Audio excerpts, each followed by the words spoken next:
paz e a graça do Senhor Jesus. Vamos ficar um agarradinho perto do outro assim, que aí fica mais quentinho.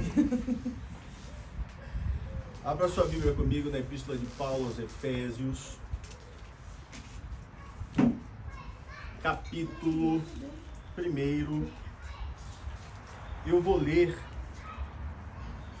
até o verso 12, que é a exposição. Eu vou fazer a exposição do 7 ao 12, que são as bênçãos envolvendo o Filho.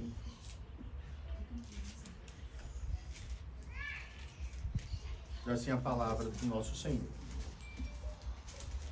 Bendito o Deus e Pai de nosso Senhor Jesus Cristo, que nos tem abençoado com toda sorte de bênção espiritual nas regiões celestiais em Cristo.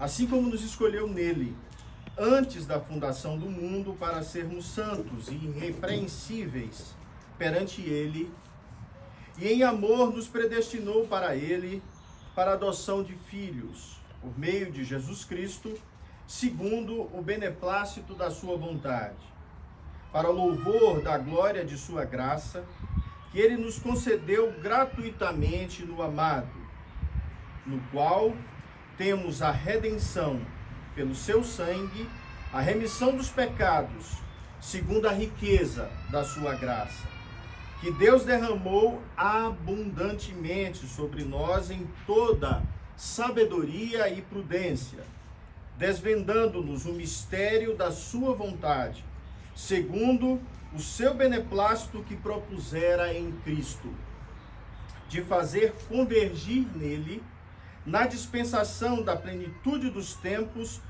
todas as coisas, tanto as do céu como as da terra.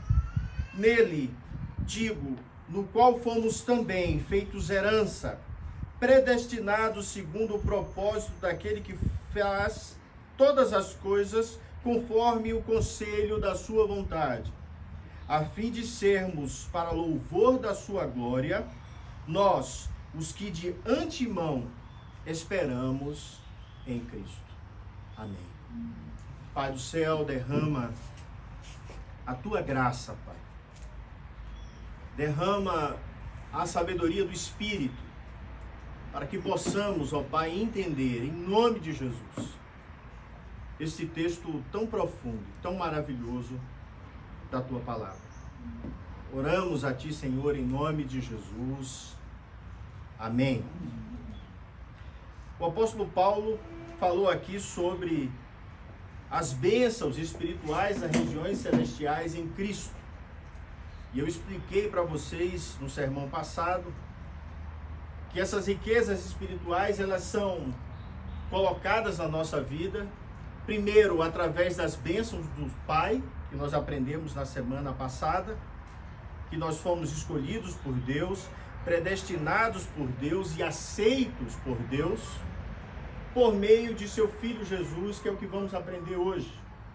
Todas as bênçãos envolvendo o Filho, para na semana que vem entendermos como é que o Espírito Santo vai tocar no coração dos filhos de Deus, revelando o plano de Deus e revelando a pessoa de Cristo. Aprendemos então que Deus nos escolheu nele, ou seja, na pessoa de Jesus, na sua morte de cruz, no nosso lugar. Nos mostrou que através dessa morte de Jesus Cristo nós fomos adotados como filho, e eu expliquei que nós fomos enxertados na videira que é Israel, e fomos transformados pelo poder do Espírito Santo através da revelação do Senhor, e ele nos fez aceitos no amado. O amado Jesus Cristo, o nosso Senhor, aquele que morre no nosso lugar na cruz e nos faz receber todas essas bênçãos maravilhosas na pessoa dele, nos carrega para o céu, nos reaproxima do Pai. No Antigo Testamento tinha uma linguagem que o sacerdote adentrava no Santo dos Santos e derramava o sangue da propiciação A ideia é para sermos aceitos por Deus, para que Deus seja propício ao povo. Esse sangue derramado no altar, sobre, a Arca da Aliança, Deus perdoava o pecado do seu povo. É exatamente isso que Deus faz na pessoa do Cordeiro de Deus que tira o pecado do mundo, nosso Senhor Jesus Cristo. Há distinções aqui. Nós vamos perceber o ato do Pai, do Filho e do Espírito. Como Deus constrói através da Trindade a nossa salvação. Nunca conseguimos falar de um só. Eles se permeiam. As três pessoas da Trindade, elas se permeiam em todo o processo da nossa salvação. Mas olhando agora para o Senhor Jesus Cristo, nós vamos perceber que a primeira bênção que nós notamos nessa perícope é que por meio do Filho, Deus nos redimiu. O verso 7 diz: no qual temos a redenção pelo seu sangue, a remissão dos pecados.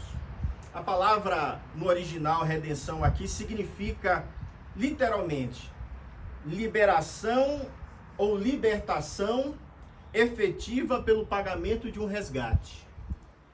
Estávamos presos, estávamos escravos do pecado, não tínhamos sobre nós nenhum tipo de controle das volições do que significa Deus, a vontade de Deus e amar a Deus e buscar a sua vontade, porque no mundo qualquer um pode viver buscando a sua própria vontade, ou pode se situar embaixo da estrutura social, respondendo às leis, mas não a Deus.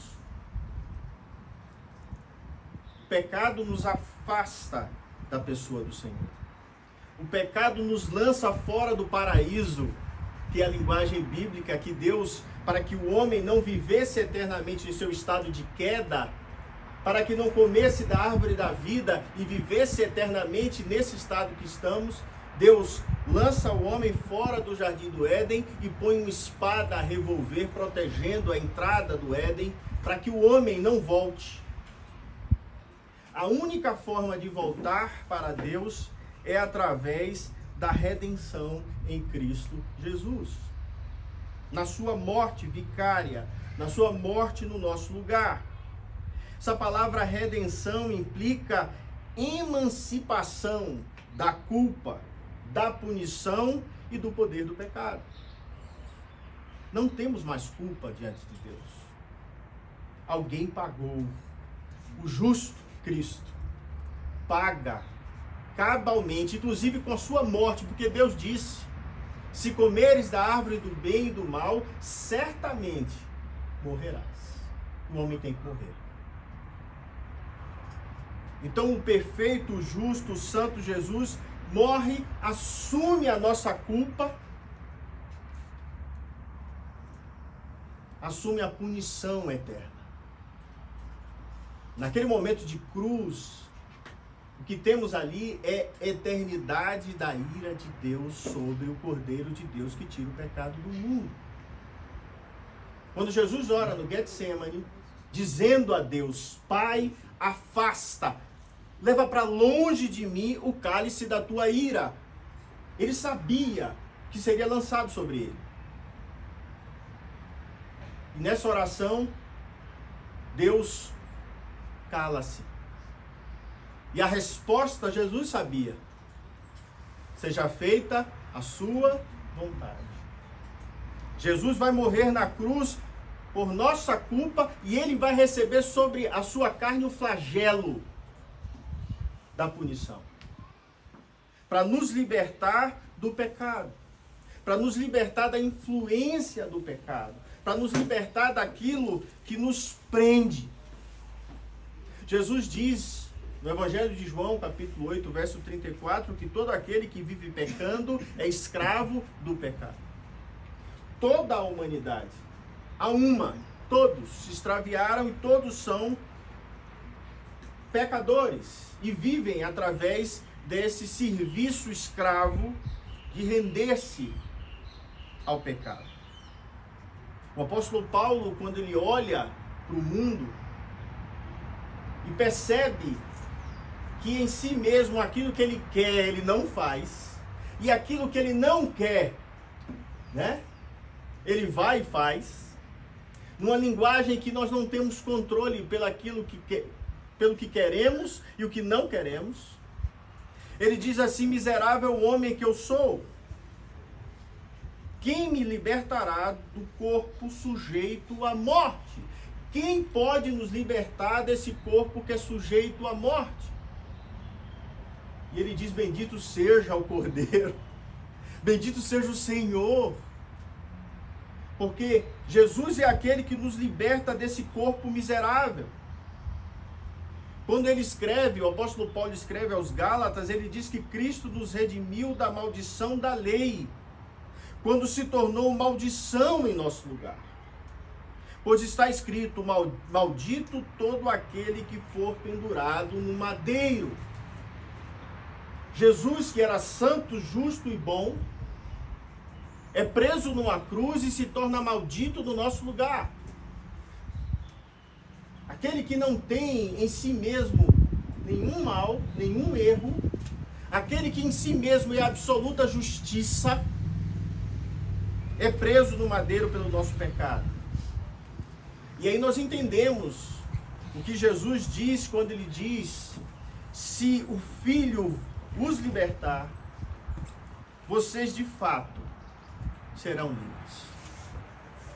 A única forma de ser de fato livres diante de Deus, diante do nosso coração concupiscente, é através da pessoa do Senhor Jesus Cristo. Ali nós temos a restauração, ali nós temos a verdadeira liberdade.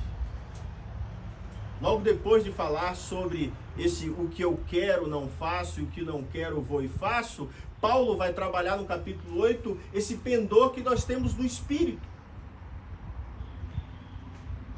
Em Romanos, nós, caídos, agora temos o pendor do Espírito para fazer a vontade de Deus e não mais a vontade da nossa carne.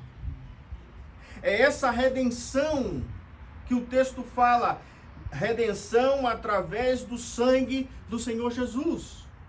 É essa libertação, esse preço pago para nos redimir, para nos transformar, para nos transportar da queda para o reino do Filho do seu amor.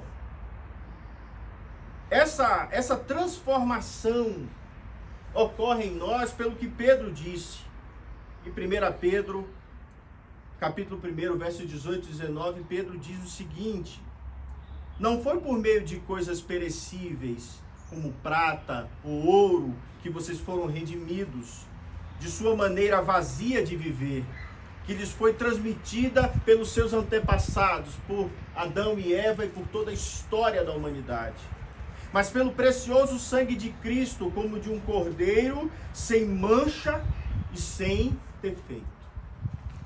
É essa a nossa remissão. É a vida justa de Jesus, é o seu sangue precioso, é sua obediência absoluta a Deus Pai e ao cumprir da lei, que nos tornamos livres. Por sua morte de cruz, Jesus pagou o preço para nos libertar da escravidão do pecado.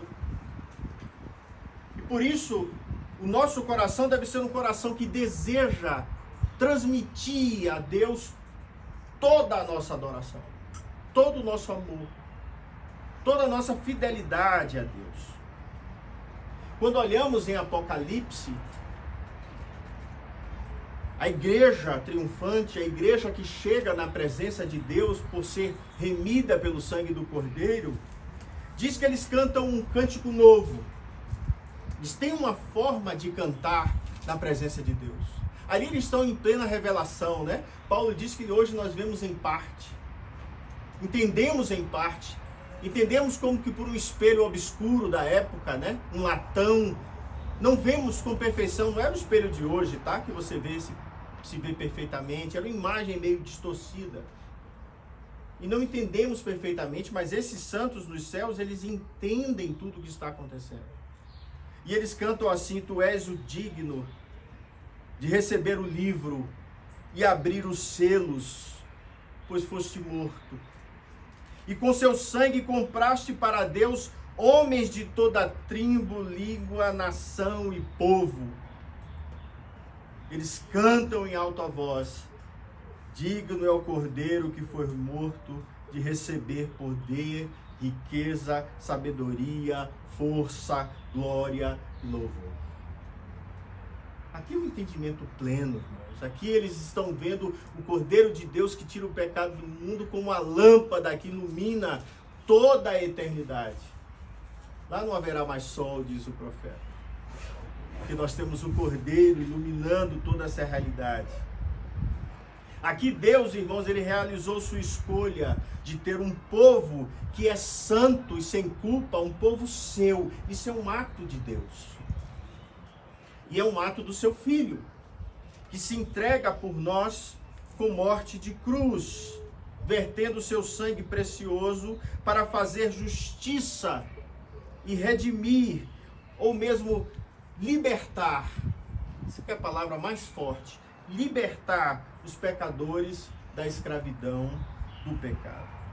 Então, Deus nos torna, olha o que diz o texto: Ele nos fez a remissão dos pecados segundo a riqueza da sua graça.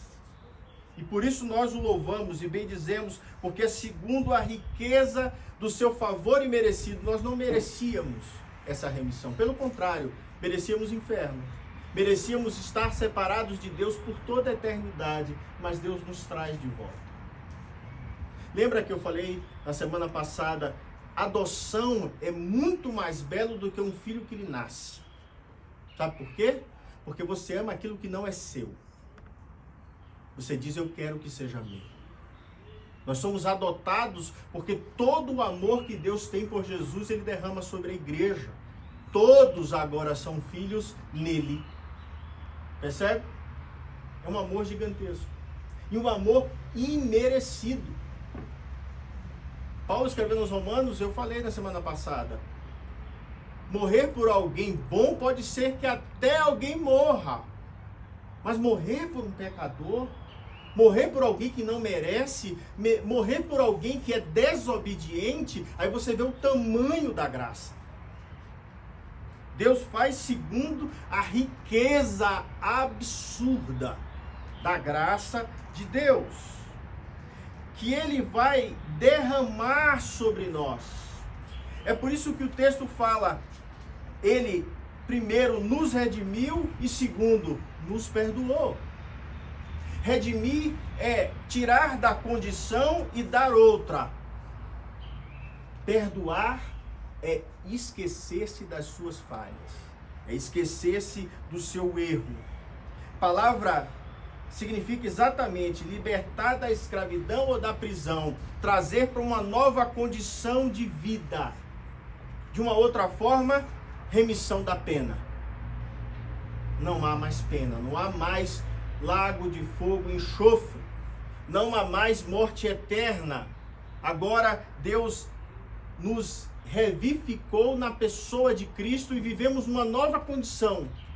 Podemos fazer a vontade de Deus, podemos dominar o pecado que jaz à porta, como acabamos de aprender na nossa EBD, podemos ser transformados pelo Espírito dia a dia, porque fomos perdoados por Deus, para que não sejamos mais culpados ou prisioneiros do pecado, mas agora vivemos para a glória daquele que nos chamou. Pastor, o que é pecado? Está muito vago. Literalmente no texto aqui significa derrapar, resvalar o pé, sabe? No hebraico é me resvalou o pé, eu não caminho mais da forma correta. A ideia de lapso e de desvio. É a ideia de um erro que pode ser não intencional, porque o humano peca sem intenção de pecar, ou pode ser por uma transgressão intencional, ou seja, com dolo. Nas duas formas Deus nos perdoa. Nos perdoa nos pecados que para nós são ocultos, pecamos sem saber e perdoa quando caímos como Davi, no pecado com Betseba. E ele se coloca diante de Deus e clama o perdão de Deus. Por isso que ele é um homem segundo o coração de Deus. Quando ele errava, ele assumia o seu erro e se humilhava na presença de Deus. Quando o texto fala que Deus fez essas coisas, ou seja, perdoou as nossas faltas, ofensas e pecados, que nos impediam de sermos santos e irrepreensíveis, é na pessoa de Jesus que ele faz isso. Agora vivemos na santidade dele e nos tornamos irrepreensíveis. Mas talvez você diga assim, mas pastor, quem é que pode ser irrepreensível? Quem é que não tem pecado? Todo mundo erra. Deixa eu te explicar uma coisa verdadeira. Nós continuamos pecadores e nós erramos ainda. O que diferencia Davi e todo servo que ama a Deus é se arrepender do seu erro. Quando eu erro, eu estou repreensível. Quando eu erro, como Davi errou e como qualquer um de nós pode errar, nos tornamos repreensíveis. Mas a partir do momento que eu reconheço o meu erro e que eu me humilho na presença de Deus, e se o meu pecado for contra alguém, eu vou lá e peço perdão, eu estou coberto de novo por Deus e me torno irrepreensível novamente. Isso que é ser segundo o coração de Deus. É buscar viver uma vida sem erro. É buscar viver uma vida segundo a que Jesus morreu para que eu vivesse. Mas e se eu errar? Se eu errar, eu peço perdão. Se eu errar, eu me humilho na presença do Pai e eu sou limpo novamente. Vai e não peques mais, disse Jesus àquela mulher, que deveria ser apedrejada. E que Jesus não a julga, pelo contrário. Jesus aponta todos os outros que estão julgando, não é assim o texto? Jesus olha para ela e fez, nem eu tampouco a julgo. Ou seja, Jesus derrama perdão, graça, amor imerecido sobre ela. Todo o seu amor é derramado sobre ela. Toda a sua graça é derramada sobre ela. E então, ela naquele momento, ela pode viver uma vida irrepreensível. Não é essa a linguagem bíblica? Todo e qualquer pecado, qualquer um, o de Davi, o meu, o seu, o de qualquer pessoa é lavado pelo sangue de Jesus e nos tornamos santos e irrepreensíveis. A base da redenção, irmãos, é perdão. Sempre será perdão. A base da redenção é sempre olhar para nós com olhar de misericórdia. Você sabe qual é a grande beleza do texto bíblico? A grande beleza do texto bíblico é que Deus olha para nós agora vendo a perfeição de Cristo. A beleza do texto bíblico é que Deus olha para nós com o seu olhar de misericórdia e lança todos os nossos pecados no mar do esquecimento. A beleza do texto bíblico que Paulo está falando aqui é que de acordo com a riqueza da sua graça, de acordo com o seu amor, de acordo com aquilo que nós não merecemos. Olha o texto.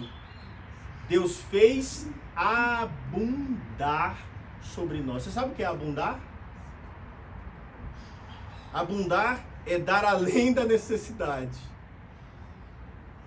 Abundar é quando um só serve e Deus lhe dá milhares e milhões de chances.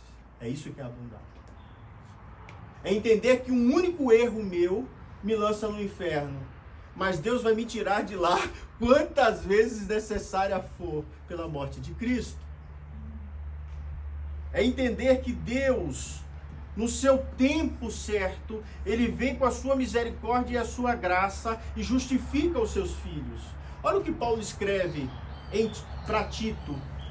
Ele diz assim, olha como é lindo esse texto e a Trindade está presente. Tito capítulo 3, a partir do verso 3.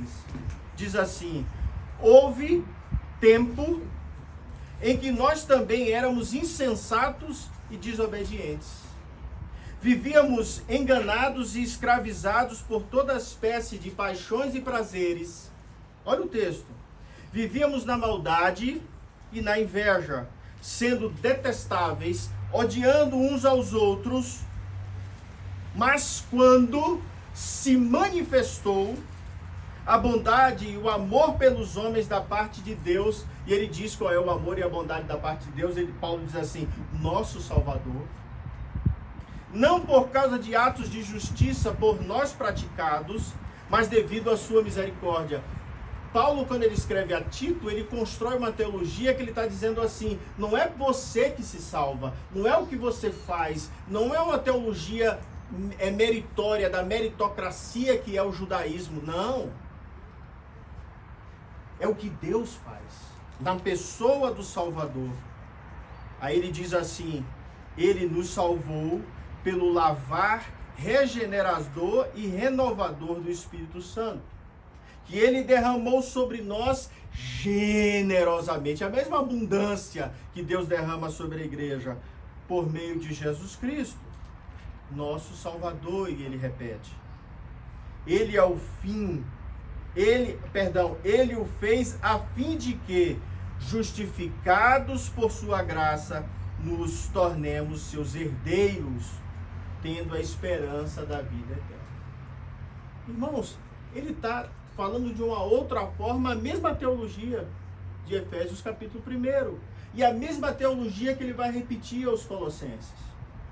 Paulo constrói uma teologia que é na pessoa de Deus, na pessoa do Filho e na pessoa do Espírito Santo que nós encontramos toda a solução dos nossos problemas, enquanto humanos.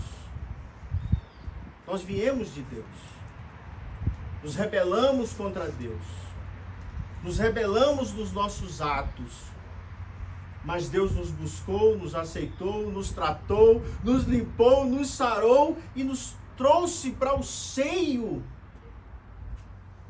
do povo de Israel e nos fez seus filhos. É essa a herança que o texto está tratando. Transformou completamente a nossa vida. Essa graça maravilhosa é manifesta por Deus em todos os crentes abundantemente. Acabou as desculpas. Nós fomos sarados, tratados, renovados, transformados. Primeiro, olha o texto comigo. Primeiro, com toda a sabedoria. Olha o texto. Segundo a riqueza da sua graça, que Deus derramou abundantemente sobre nós em toda sabedoria e prudência. Deus transformou a nossa vida de uma vida inculta, de uma vida sem conhecimento dele, de uma vida ignorante quanto às coisas de Deus e de uma vida que vivia imprudentemente. Essas duas coisas são infundidas em nós pelo Espírito. O que é sabedoria? A palavra sofia, né? É a capacidade de aplicar conhecimento da melhor forma. É encontrar a melhor forma de fazer alguma coisa. É o que permite uma pessoa usar os meios eficazes para atingir um objetivo elevado, seja de espiritualidade, seja de controle da sua vontade, seja de entender as leis, seja de entender o próximo. Deus nos dá sabedoria, a principal sabedoria, para discernir a sua vontade, para vivermos com justiça. Porque antes éramos injustos, antes não éramos filhos, antes não tínhamos lei. Agora temos Cristo, que é a sabedoria de Deus sobre a terra. Agora nós temos uma nova condição de vida. Nesse caso, Deus nos dá a sabedoria para entender o que Paulo vai explicar em Romanos 11:33, para entender o que ele chama de profundidade das riquezas, tanto da sabedoria como da ciência de Deus, conhecimento de Deus. Quão insondáveis são os seus juízos e quão inescrutáveis os seus caminhos. Ele nos dá sabedoria para entender os caminhos de Deus. Lembra que Deus diz a Israel: o meu caminho não são os vossos caminhos. A minha vida não é a vossa vida. Ele transforma completamente, nos dá os seus caminhos, nos dá os seus pensamentos, para que possamos andar na presença de Deus. E essa sabedoria, Deus não deixa sozinha, Deus nos dá prudência. A palavra que Aristóteles tanto gosta, tanto trabalhada na Ética Nicômaco, né? A frônesis. Ou seja, o que é isso? É uma ação ou atividade mental, um discernimento que Deus nos dá para entender a nossa vida, para vivermos de forma que agrada a Ele. O que é prudência? Discernir a vontade de Deus. E me dá o entendimento e a sabedoria para saber, primeiro, qual é a vontade dEle, e segundo, para viver prudentemente segundo Ele. Percebe?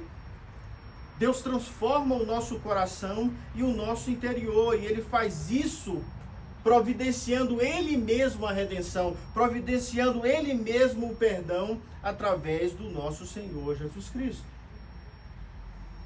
Olha o texto que belo. Se primeiro Deus nos redimiu, libertando, pagamento de resgate, depois Ele nos perdoou, ou seja, houve a remissão da nossa pena.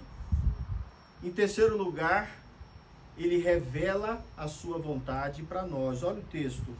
Verso 9 diz assim, olha a beleza desse texto. Desvendando-nos o mistério da sua vontade, segundo o seu beneplácito, que propusera em Cristo.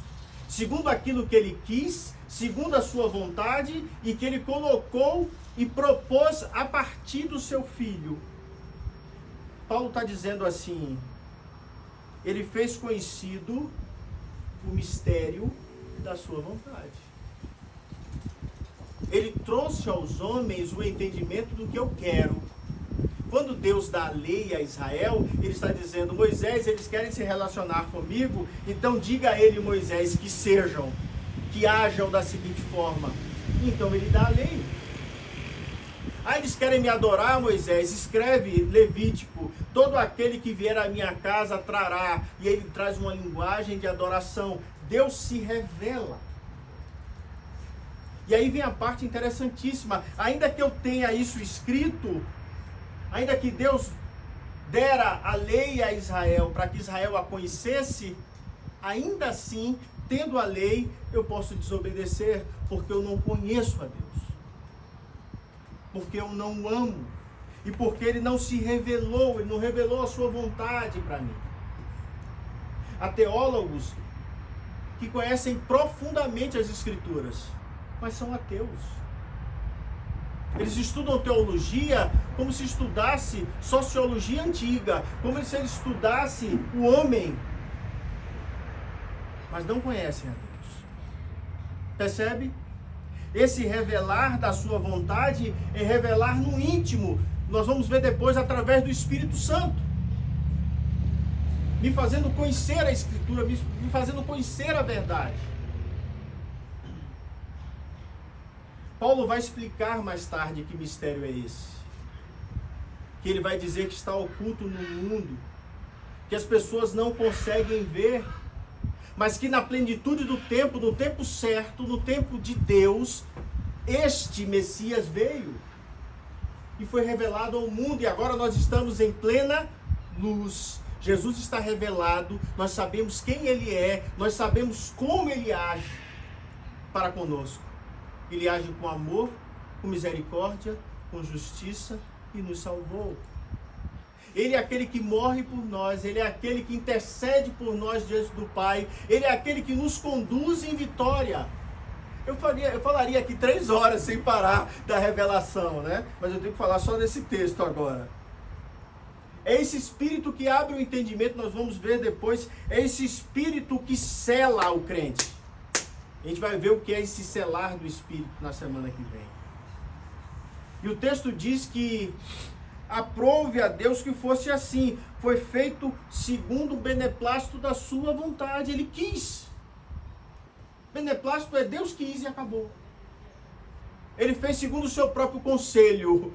Ele não pediu conselho a ninguém. Que ninguém pode aconselhar aquele que é absolutamente sábio. Irmãos, olha o que Paulo fala em Gálatas 4. Quando chegou a plenitude do tempo perfeito, Deus enviou seu Filho, nascido de mulher, nascido debaixo da lei, a fim de redimir os que estavam sob a lei, para que recebêssemos a adoção de filhos. Só podemos ser adotados se cumprirmos a lei. É isso. Aí Paulo vai dizer aos próprios Gálatas que a lei é boa. A lei traz à tona o que é a vontade de Deus. A lei traz à tona como devemos agir. Só que Deus é perfeito. E o que Ele requer de nós é nada menos do que perfeição. Você consegue cumprir? Não. Então Ele nos dá aquele que é perfeito. E que cumpre, e que vive a vontade de Deus, e que vive a sua justiça e derrama sobre nós a sua graça. Percebe? Então Ele cumpre no nosso lugar a lei, Ele agrada a Deus, Ele traz esse aroma de adoração cheirosa, né? Um cheiro que agrada a Deus da vida dele, paga no nosso lugar de cruz, né? E nos faz viver para Deus. A referência, a ideia aqui está toda afirmada no Novo Testamento, de que Deus tinha um plano de reunir todas as coisas com Cristo. Não é só a humanidade. Às vezes a gente pensa, só a humanidade precisa de redenção. Não. Quando Paulo escreve aos Romanos, ele vai dizer que a própria natureza está gemendo, clamando a redenção. Toda a animalia está buscando redenção. Todo o universo que você tem estrelas virando supernova e explodindo, né? Todo o universo que se desconstrói, ele está clamando que Deus venha e restaure ordem perfeita a todas as coisas. É isso que o texto está falando. Somos completamente transformados por Deus. E em último lugar, que eu sei que vocês estão com frio. Se Deus os redimiu, nos perdoou, nos revelou a sua vontade, o que Ele fez com tudo isso? Ele nos deu herança na eternidade. Ele nos deu lugar nos assentamentos celestes. Ele nos fez assentar com Cristo na eternidade. Olha só o texto comigo. Ele uniu, né, na plenitude do tempo todas as coisas, tanto as do céu quanto as da terra, as coisas celestes, anjos, tudo que estava separado, Ele traz e uniu novamente. Em quem? Nele, Jesus. Digo, no qual fomos também feitos herança, predestinados segundo o propósito daquele que fez todas as coisas conforme o conselho da sua vontade, a fim de sermos, com o objetivo de sermos, para louvor da sua glória, nós, os que antemão esperamos em Cristo. Jesus é o herdeiro de todas as coisas. Na sua morte, no nosso lugar, Ele traz todos aqueles que creem nele para essa mesma herança que Deus vai dar à humanidade na eternidade. Uma herança que é nossa, que a Bíblia fala que é nossa, uma herança que foi destinada a nós. Pedro chega a falar que é uma herança inacessível, uma herança que não murcha, uma herança que não se acaba como a do mundo, mas que fica para toda a eternidade. E agora, adotados, nós temos direito legal, através de Cristo, de termos a eternidade. E é interessante você perceber o seguinte: da mesma forma que Ele predestinou todas as coisas, no sentido de que Ele planejou na eternidade, Ele também planejou Cristo como o nosso Salvador, pré-ordenou que Cristo seria esse nosso Salvador e nos preparou na eternidade para sermos filhos. Ele faz uma escolha que a gente não sabe como é. Você perguntar como é que Deus escolhe, eu falei, não sei. Segundo a sua vontade. E não é no nosso entendimento que ele escolhe os melhores, não, tá? Porque Esaú era melhor filho do que Jacó. E ele disse que Jacó era que era dele e Esaú não. Na casa do filho pródigo, a mesma coisa. Você tem um filho muito certinho. E um outro que empenou, que foi embora, que foi para a rua, que foi viver do jeito que quis. Mas Deus traz aquele de volta para si e o outro continua perdido dentro de casa. Como é que Deus faz essa escolha, irmãos? Eu não sei como é. Ninguém jamais vai saber esse escrutínio de quando Deus se revela. No olhar humano, nós queremos que as melhores pessoas sejam escolhidas. E Deus tem o hábito lindíssimo de pegar pessoas absurdamente más e terríveis lá fora e trazer para si, redimir e transformar. Porque o que precisa de médico é o que está doente. O que precisa de Cristo é o pecador. Essa é a linguagem bíblica. Toda a linguagem bíblica é Deus restaurando pecadores e pessoas que não merecem.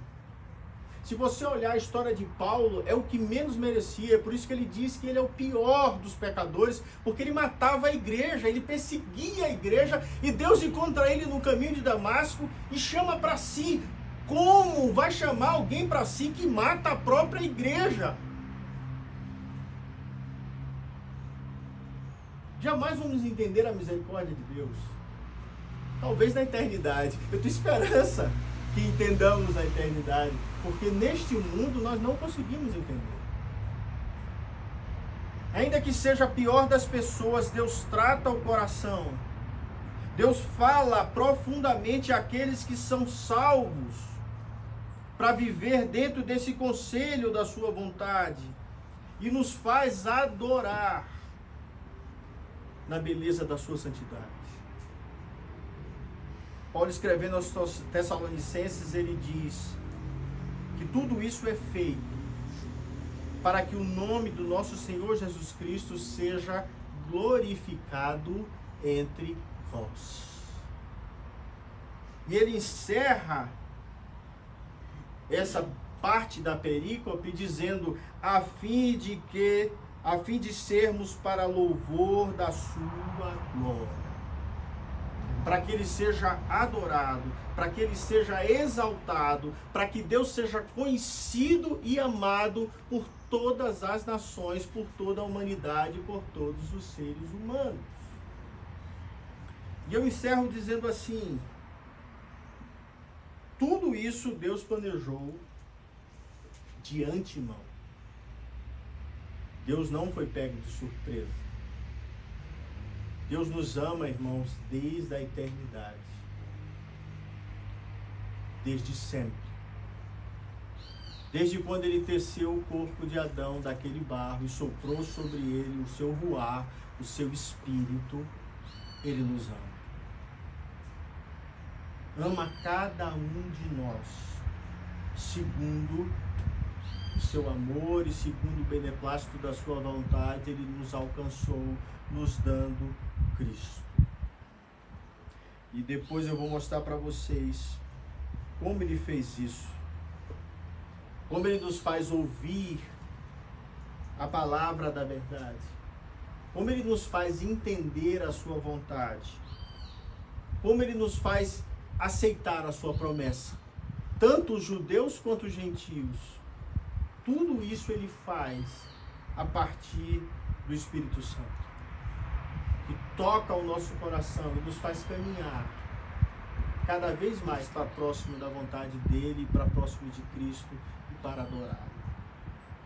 Mas isso a gente vai ver nessa manhã. Vamos orar? Curva a sua cabeça. Pai do céu, nós te pedimos perdão, Senhor, pelos nossos pecados. E queremos glorificar o Senhor. Queremos bendizer o Senhor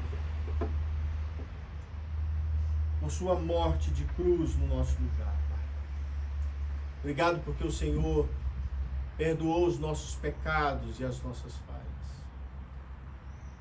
Ó doce Espírito, venha habitar em nós, cada dia mais poderoso, cada dia mais, Senhor, haja mais do Senhor em nós, menos de nós mesmos e do pecado que tenazmente nos assedia.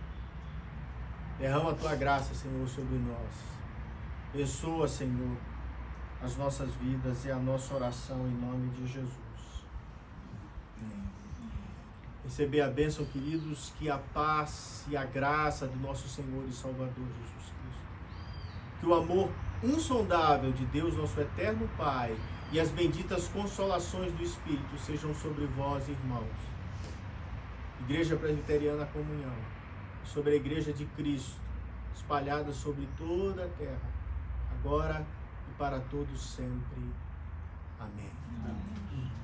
Deus abençoe sua semana em nome de Jesus. Agora vamos ali tomar um sol, né? Vamos sentar no sol.